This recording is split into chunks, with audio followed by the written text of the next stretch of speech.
Hello and welcome to English pronunciation class. We are the member of Group 5 of EB241 class, and today we are going to learn about intonation in spoken English. In this video, we are going to start off by explaining what is intonation. Next, we are going to introduce some basic instructions for practicing intonation, which are rising, falling, fall rising, and the usages of intonations in different contexts. Next, we are going to present some examples. And lastly, we're going to let you practice some of the intonation in sentences. This video is created for educational purpose, so I hope that many of you all can learn and enjoy this together. So let's get started. First thing first, what is intonation? It is basically how we apply tune in our spoken language to imply different meanings. Think of English as a music. Same thing applies. Each tune or intonation can convey many different shades of the speakers. It gives more information than just a simple sentence. It also shows the speaker's mood, attitudes, or their opinions towards the statement. Now, let's take a look at this sentence and see how different each could be. What do you mean? What do you mean? The first one shows that the speakers already know some of the answers, but the second one shows that the speakers is asking for the new information. As the example shows, if you change just a tiny bit of tunes in your speaking, the meanings could change completely. That's why learning about intonation in spoken English is important and shouldn't be neglected. For the falling intonation describes how the voice falls on a final stressed syllable of a phrase or a group of words. It is used basically to express finality and certainty. We also use falling intonation when we say something definite or when we want to be very clear about something. Without falling intonation, you won't sound certain, you may not sound confident, and people will not know when you're finished speaking. A falling intonation is very common in WH questions. For the rising intonation describes how the voice rises at the end of a sentence. It is used with many questions, especially yes/no questions. Rising intonation can express a number of various emotions, such as non-finality, surprise, doubt, interest, politeness, and lack of confidence. In fact, rising intonation can be a helpful signal that we need an answer or need for confirmation. For the for-us intonation describes how the voice falls and then rises. We use for-us intonation at the end of statements when we want to say that we are not sure or when we may have more to add. We use for-us intonation with questions, especially when we request information or invite somebody to do or to have something. The intonation pattern makes the questions sound more polite. What are the types of intonation? And here are the types of intonation that I will be talking about today. I will start with for-us, sentence straights, question tag, WH question, permanence, adverbials, yes/no question, and high fall. And I will give you some examples of each topics so you will notice how important intonation is. And after giving you the examples, I offer you the practices part of this lesson. Let's start with the first topic, for-us. It's the pitch or the rhythm that we use in speech. These two things will add the feelings and the intention into the conversation. For the example, are you alright? Are you alright? And are you alright? Are you alright? Example 2. This song is good. This song is good.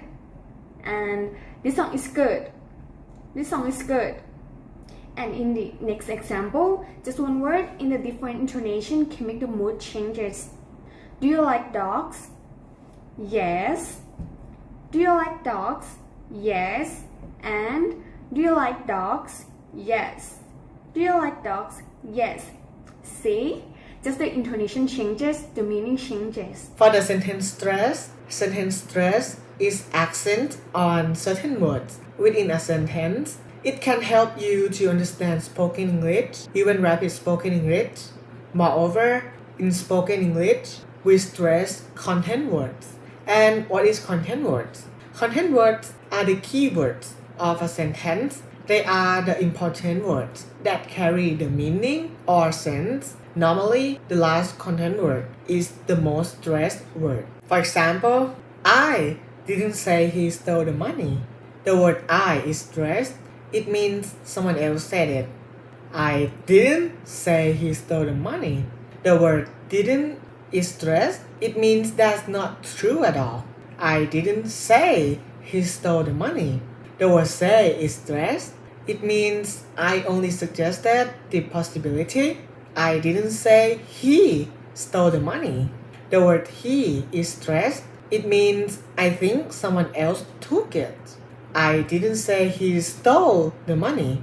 The word stole is stressed. It means maybe he just borrowed it. I didn't say he stole the money. The word the is stressed. It means but rather some other money. I didn't say he stole the money.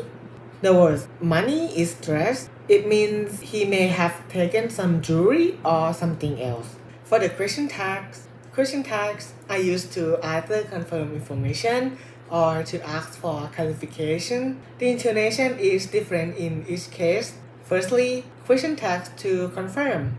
If you think you know something but would like to confirm it, let the voice fall in the question tag.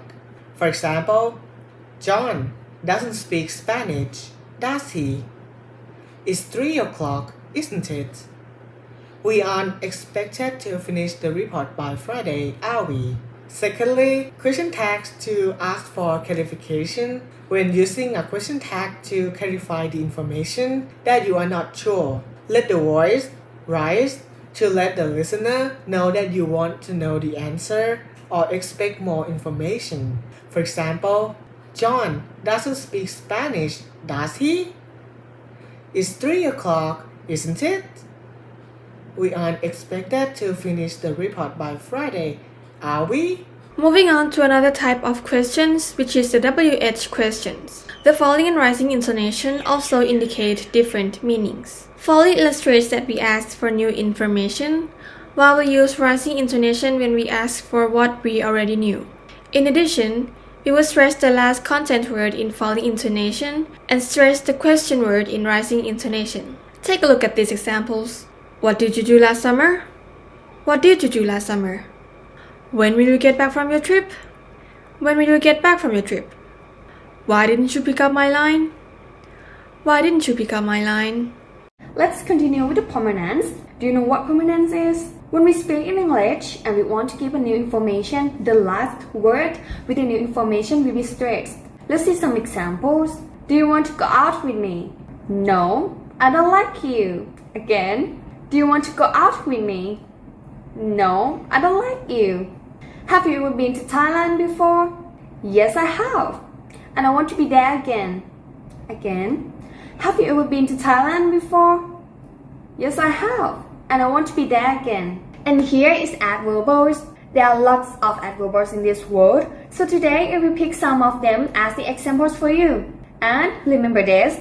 If you put adverbals at the beginning of the sentences or phrase, you will use for rise intonation. And if you put at the end of the sentences or phrase, you will use rising intonation. The first example will be the adverbals at the beginning. Actually, I kinda like you. Again, actually, I kinda like you. Personally, I prefer the other one. Personally, I prefer the other one. To be honest, I think you're the best.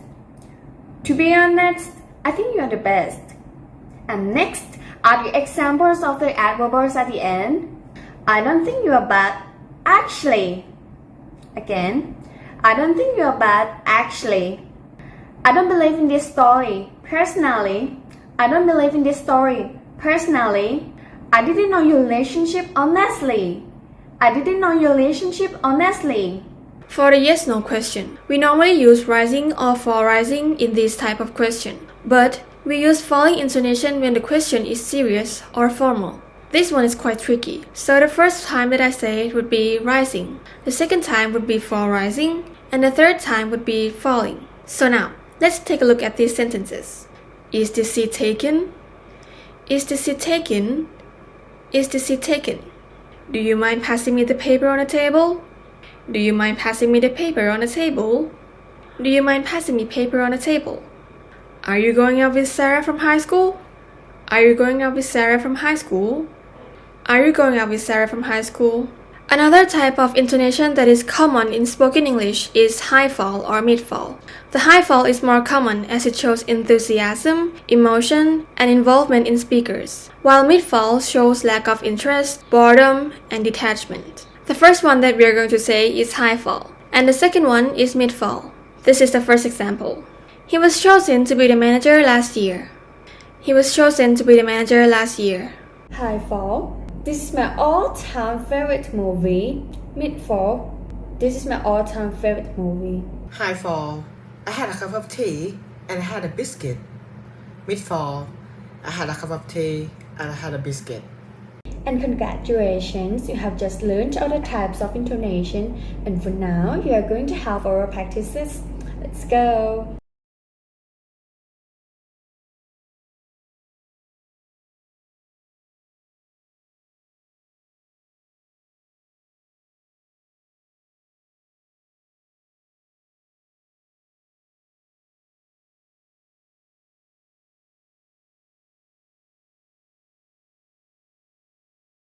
The question tab practice.